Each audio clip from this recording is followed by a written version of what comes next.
Caption Close Dhaka, Bangladesh, AP, Pope Francis urged Bangladeshi priests and nuns to resist the terrorism of gossip that can tear religious communities apart, delivering one of his trademark, zinger-filled spontaneous speeches to the country's Catholic leadership at the close Saturday of an otherwise tense and diplomatically fraught Asian tour. As he has done in similar encounters, Francis told the priests and nuns gathered in Chittagong's Holy Rosary Church on Saturday that he was ditching the 8-page speech that he had prepared and would instead speak to them from his heart. "I don't know if it will be better or worse, but I promise it will be less boring," he quipped.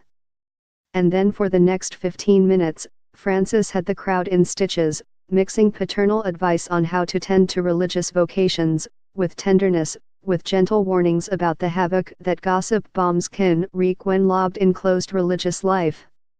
"How many religious communities have been destroyed because of a spirit of gossip?" said Francis, adding that he was speaking from personal experience. "Please, bite your tongue." History's first Jesuit pope has frequently lamented the damage gossip can do within the Church, where vows of obedience, strict hierarchies, and closed communities can breed jealousies and resentment.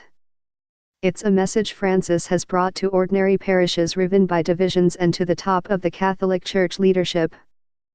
His most famous iteration came in his 2014 Christmas greetings to the Vatican bureaucracy, when he listed the terrorism of gossip as one of the 15 maladies his closest collaborators were suffering, alongside spiritual Alzheimer's and a pathology of power. The Bangladeshi edition was far more jovial in tone, and many in the pews nodded along as Francis made one zinger after another to make his point.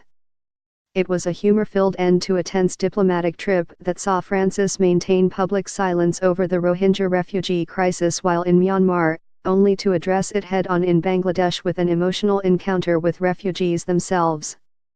"The presence of God today is also called Rohingya," he told a group of 16 refugees who traveled to Dhaka from Cox's Bazar, the district bordering Myanmar where refugee camps are overflowing with more than 620,000 Rohingya who have fled what the UN says is a campaign of ethnic cleansing by Myanmar's military.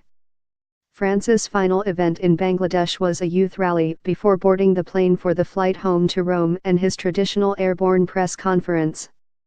_____.